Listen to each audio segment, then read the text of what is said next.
When we look at this era, the real contemporary of Sandow was, of course, George Hackenschmidt.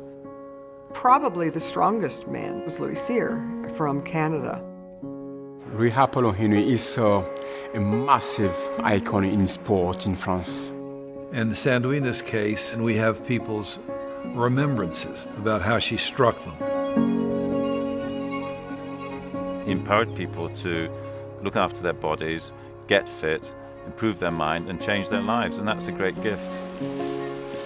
I think all of these strength legends have this desire to express themselves physically, presenting their muscularity and their strength in creative ways. The fact that they were not just competing on a standard barbell meant that they had to find ways to demonstrate strength that the public could identify with, and that at the same time they could marvel at. He was very modern in his exploitation of lighting. He had a posing box in order to show himself off. Well, we're all trying to invent new kinds of movement activities, but we have such a fantastic, rich history where we can draw from that can inspire us in harmonic proportions.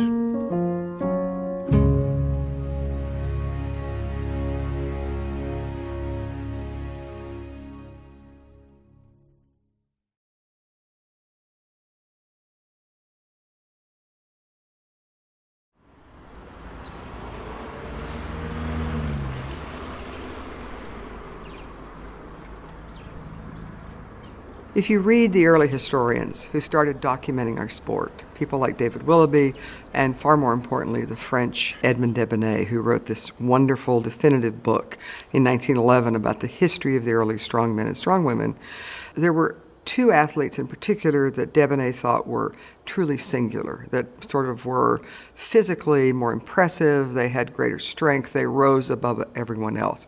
And that was Louis Cyr, the great Canadian, and then, of course, Louis Uni, who was known professionally as Apollon from France. He sometimes was called the Roi de la Force, a king of strength. Debenay dubbed him that. But he stood in absolute amazement when he saw Apollon. Debenay described him as one of the super athletes. He had this amazing body, well put together. One could only imagine, if he were living in the modern era, how much money he could make playing football, because he had kind of everything for that game. The big hands, the massive forearms, the height, the weight, and apparently truly incredible strength.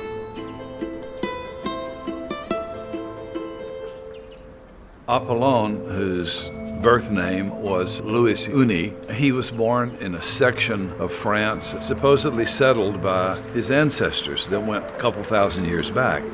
Apollon est né ici en 1862. Voilà. Et avant, les trois maisons communiquaient. Donc peut-être il est né là-bas ou on ne sait pas. Mais bon, c'était un champion du monde de force.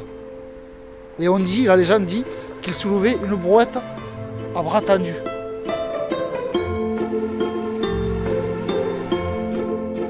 He had worked as a boy lifting bags of sea salt, sometimes weighing up a couple hundred pounds. As a young man, he's just sort of incredibly handsome. When he was 16, he was almost his full 6'3", and he was about 250, and kind of dark visage, very dark hair and dark eyes, and he was dramatically handsome if oversized. When he's about 17, 18 years old, and he's got his tights on and his singlet, and he's got his foot up on a block weight, and he just looks perfect.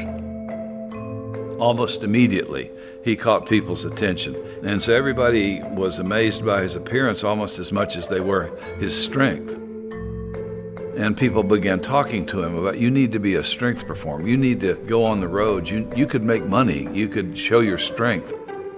He then pled to his parents over a period of months, finally talked them into letting him go on the road. And so he got with a couple of older and established strong men. They took him under their wing, and he began to perform. He became the person to beat. If you were a strongman, you had to see if you could equal the abilities of Apollon. He was just so damned big and moved so well. His legs and his arms were unusually big, even for his torso, especially his forearms and his calves. Well, the calves were over 20 inches in circumference, and his forearms, when he would fold them up and flex them, they came within just a whisker of being 20 inches themselves. Professor Debonnet, he wrote this marvelous book called The Kings of Strength, and he documented pretty much everyone up to that time, which is in the early part of the 20th century.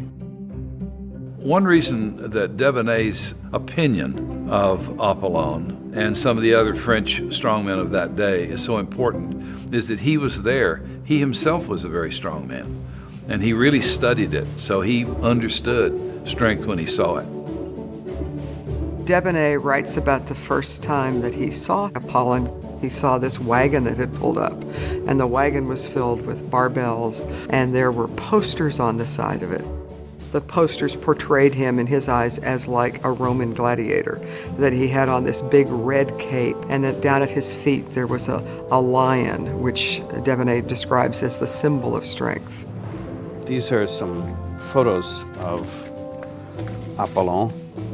There are very few original photos of Apollon that have survived the ravages of time, but I have a few copied by Debonnet. Debonnet was very, very fond of him and did a lot to promote his career. Apollon appeared to have preferred to lift weights. The challenge was always open, and there was usually some money involved if you could come up and do what he could do. And usually he'd say, if you can do any of the things that I do, we'll give you whatever it was, but a substantial amount of money. It was safe money. This stunt is called muscling out. You're holding up a heavy weight at the end of your arm, and it's really very difficult to do. And sometimes you have two of these. You hold up one weight with this hand and another weight with that hand, and that makes it, of course, doubly difficult. But he was really, really a strong guy. One of the things he did that no one ever matched, he commonly took 4 20-kilo block weights. It's just a little block of iron, and put them together. And he would take either a very, very heavy handkerchief or a piece of canvas cloth or something like that, and he would run that through the handles so he could get a grip on it. So, I mean, this is 80 kilos now, 175, 80 pounds. He could snatch it to arm's length with one hand. No one back then could begin to match him. It frustrated people, but it added to his legend. Because when you'd see him lift things so easily that no one else could lift at all, then you have to say, what could he do? The problem with Apollon was he was genuinely a good lifter. And when he would lift these heavy weights, people would say, oh, that's very interesting. And he wasn't much of a showman, and that was part of the problem. He was very, very strong. But he didn't have that element of showmanship that would make him a star. He was just so incredibly strong that that's what allowed him to be an athletic star, but not a showbiz star. Being a showman, there were very few people who excelled at the marketing of themselves and found a way to sort of monetize their abilities like Sandow. He just didn't understand the whole concept of showmanship and how if you're an entertainer, you have to have that extra added ability to entertain as well as to show your strength. One of the things that he did, it became his sort of signature act, and it was called the escaping prisoner. It was these iron bars that were set on stage, and he was supposed to pretend to be an escaping prisoner. The set would be darkened. It was sort of a theatrical set piece. And you would hear in the background dogs barking. And you would hear shots fired at a great distance away. And then you could see someone was back there behind bars. And then you could hear the sound of men and they apparently were coming closer. He, in the act, would then bend the bars back so he could escape toward the audience. This, of course, was really dramatic, and then as he came out, more of him would be revealed. It became very dramatic, and then at the last he was able, with one final shove, to move the bars far enough apart that he could squeeze this huge body through and come out to the applause of this crowd who had gotten wrapped up in it. They would take the set of iron bars every night after the show, take it to a blacksmith. He would straighten the bars out, and then they would put it back in place for the next show. But one night, instead of just straightening the bars, warming them up and putting them back, the blacksmith decided to temper the bars. He applied more and more heat and soaked them in water and things of that sort to make them as strong, almost as steel. He did this without telling Apollon. And so when Apollon got on stage to pull these iron bars apart, he discovered that they weren't moving like they were supposed to. And so he pulled and he pulled and he pulled and he pulled, and he wasn't getting anywhere. His wife began yelling, come on, you can do this, don't be lazy, because he was a little bit known for his laziness. And so as he's pulling and pulling, it begins to be clear that it's just not moving. Using supreme force, he was able to move them a little bit and squeeze through just barely. And he then sort of went toward the edge of the stage, gasping, because it had taken every single thing he had, and said to the audience, I am really sorry, but I cannot do the rest of my show tonight. That was one of the examples of how he really was able to show his strength, and no one really realized it. They thought it was a trick, but in this case, it wasn't a trick. Debonair also said it was probably the greatest feat of strength that he ever did. There's no way to quantify it, but it made apparently a really rich impression on Debonair. He was a very famous figure in France. One evening, there were 3 rival strongmen in the audience. He thought they were there to spy on him and to try to see what his act was about so that they could jump the stage and steal his thunder later on. Actually, they were just there to admire him and to see him perform his feats, but he didn't know that. And so he was doing all of these amazing stunts, and their heads were reeling. They couldn't believe that anyone could actually do all of this stuff, and he won that battle pretty handily.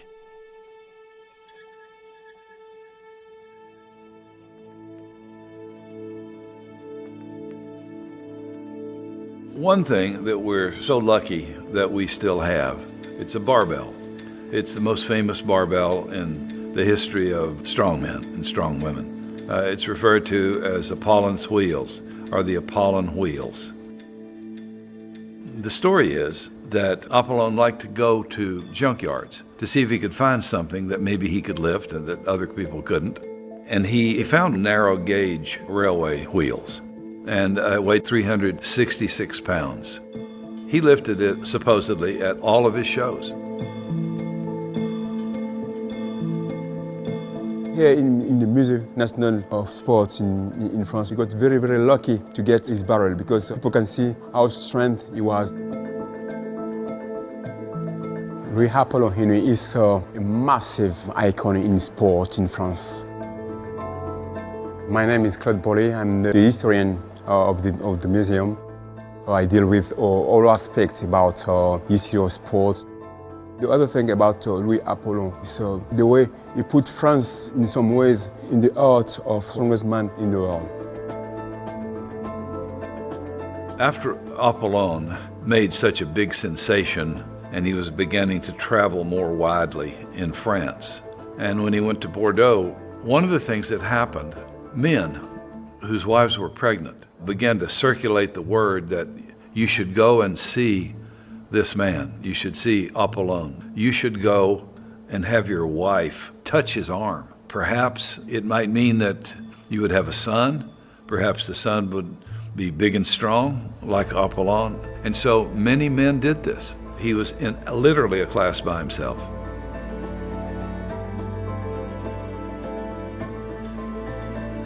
As he was making money and saving money, some of his friends suggested he should open his own theater so he could make some of the money that the people made at these places where he performed.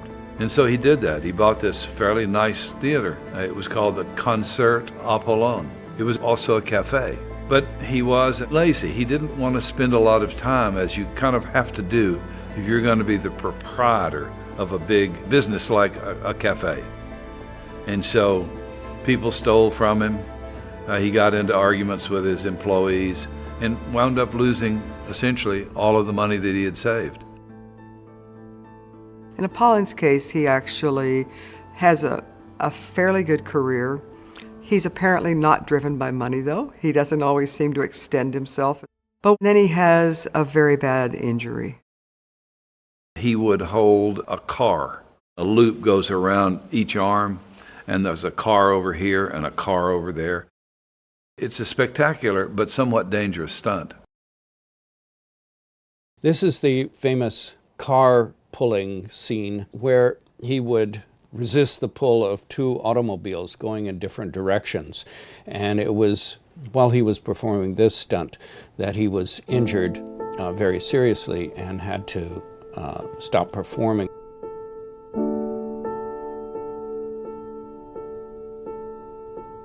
From that point on, he can never really kind of recover from that. And so he works at small jobs, he gets by, and although he sort of comes back in a sense when he makes this one feature film, Mare Nostrum, in which he plays a ship captain, it's not really clear that he makes much money from that.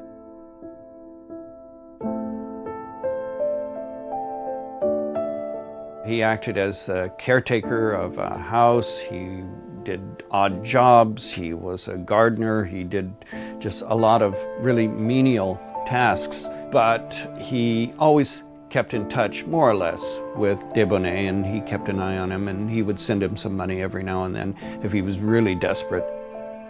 And by that time, he very likely was already becoming sick, because the reports indicate that he died of some sort of like ulcer or infection in his throat. But what it probably was throat cancer, because he was a lifelong smoker. He died in the little French town of Évreux, which is south of Paris, and he's buried there. At the end of his life, there were only a few men attended his funeral. Debonnet was one of them, and he commented on how sad it was that this had happened to the great, the unbelievable, the invincible Apollon. Here's the man that Debonnet and others kind of thought maybe was the greatest strength athlete that the world had seen to that point in time. It was very sad to think that there were so few folks who really came to honor him.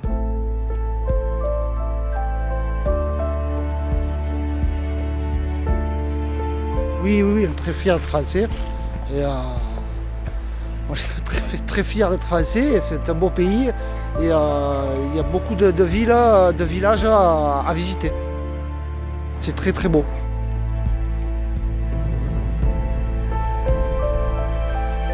Louis Uni, il fait le tour du monde à sa force.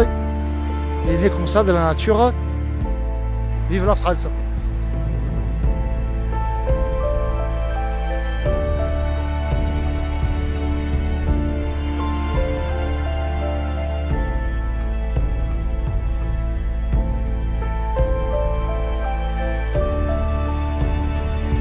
He's a classic case of the person who had risen so high and fallen so low.